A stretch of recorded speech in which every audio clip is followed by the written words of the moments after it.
PM,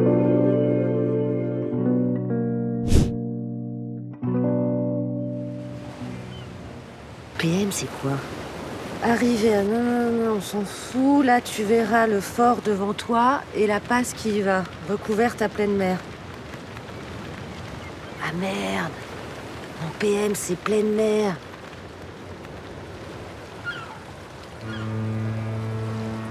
Bonsoir, bienvenue au Festival Silhouette. Vous pouvez vous présenter pour qu'on sache qui vous êtes? Bonsoir, moi je suis Romain André, le réalisateur de Marée Basse. Marc-Antoine Vaugeois, un des acteurs de Marée Basse. Et Aude Bibas, une des actrices. Merci d'être là ce soir. On est au 6e soir du Festival Silhouette. Marée Basse a été présentée à l'ouverture de la soirée. Peut-être déjà tu peux nous raconter de quoi parle Marée Basse, même vous trois si vous le souhaitez.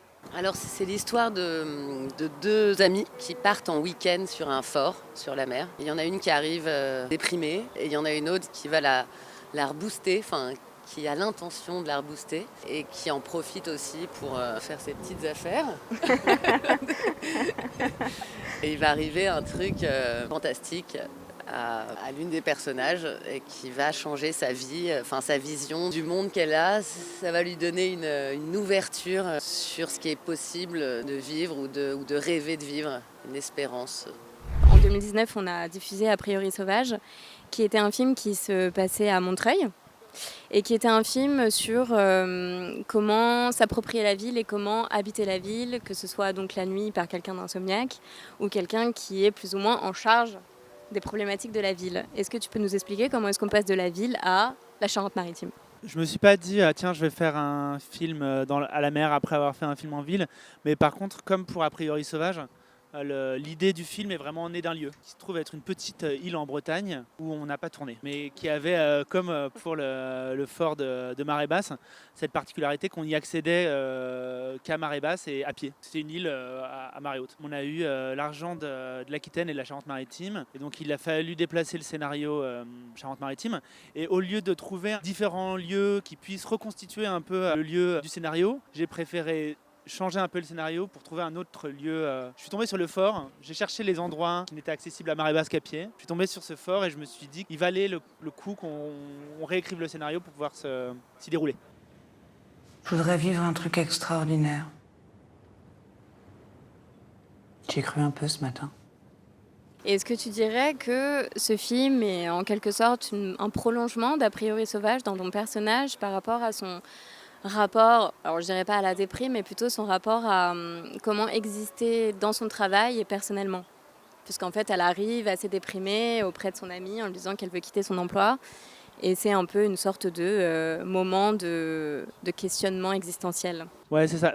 Moi, je ne l'ai jamais vécu comme un prolongement d'A priori sauvage, mais c'est sûr, a posteriori, je réalise qu'il y a effectivement des questions en commun et effectivement la manière dont se mêlent un peu les émotions qu'on a, les rapports qu'on a aux autres et le rapport qu'on a au travail. Et du coup, comment le travail nous forme émotionnellement quoi, et nous déforme aussi. On n'est pas indemne de ce monde-là et du coup, comment effectivement les rapports intimes et le rapport au travail se nouent, quoi.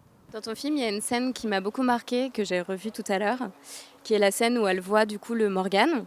Donc peut-être déjà tu peux nous expliquer pourquoi le Morgan pour ce film ? Alors le Morgan, c'est un être de la mythologie celtique. J'avais envie d'un film assez naturaliste et en même temps qui soit tout d'un coup troué d'un élément magique et en même temps que cet élément magique finalement intègre ce monde naturaliste. Que son arrivée fasse pas tant changer le genre du film. À la fin, pour moi, le Morgan, c'est un animal, quoi. Il existe, quoi. Je veux dire, une créature, elle est plus fantastique, quoi. En vrai, cette scène m'a beaucoup marquée et m'a beaucoup touchée. La scène où elle voit en fait le Morgan pour la deuxième fois, où elle a une vraie interaction, où elle le voit physiquement entre une transparence et quelque chose d'assez net. Et je me suis posé la question, dans tes personnages, comment est-ce que tu as envie de raconter le fait que la personne puisse s'accomplir dans un sentiment d'être unique parce qu'elle voit ou ce qu'elle pense voir. Et en fait, tout est... Là, je remets encore par rapport à A priori sauvage, mais qui est en fait des histoires de rencontres et qui rendent les gens uniques d'une certaine manière, comme quand ton personnage déambule à Montreuil et insomniaque, et en fait c'est un moment de solitude. Et là, en l'occurrence, elle quitte un moment qui lui est désagréable pour se retrouver à cet endroit et elle se retrouve à se sentir plus ou moins accomplie et à avoir plus un éclair d'elle-même parce qu'elle a vu quelque chose que personne d'autre n'a vu. Et qu'est-ce que ça veut dire pour toi ?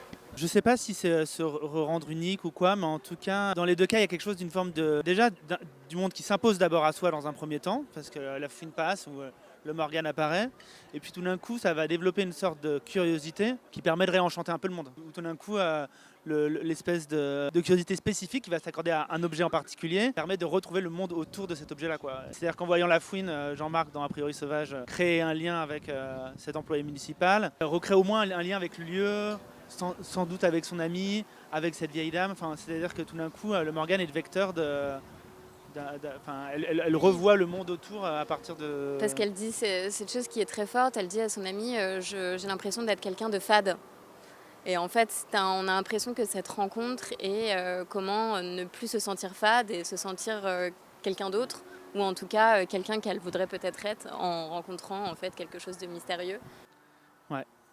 Et en même temps, je sais pas, est-ce qu'il faut croire les personnages toujours? Est-ce que quand elle dit j'ai peur d'être fade, est-ce que c'est vraiment ça le problème, tu vois? Je sais pas quoi. Elle dit ça quoi en tout cas. Merci beaucoup, c'est trop court, mais c'était génial. Merci, et puis j'espère que vous passerez une bonne fin de soirée à Silhouette. Merci et à à bientôt, vous, vraiment on est très contents d'être là, c'est super. Faudra qu'on vienne. Ah ouais?